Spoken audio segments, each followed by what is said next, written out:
Isang humaharurot na kotse ang sumalpok sa Center Island sa EDSA bahagi ng Quezon City.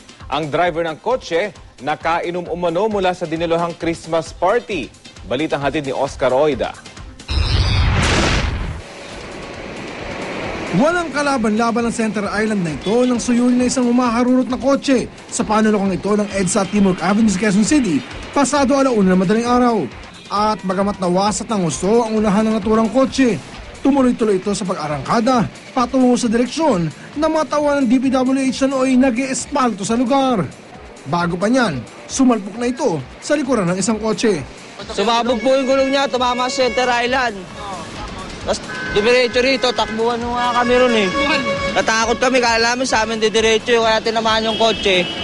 Kasi nakahinto dyan, stoplight to eh. Kung hindi siya sumalpok sa kotse, sa amin papunta ho. Ayon sa nakuha naming impormasyon, nakainom umano sa isang Christmas party ang driver na nakaksidente ng sasakyan. Tumanggi siya magpa-interview. At sa kabila ng matinding sinapit ng kanyang sasakyan, maswerte namang walang lubang nasaktan sa insidente.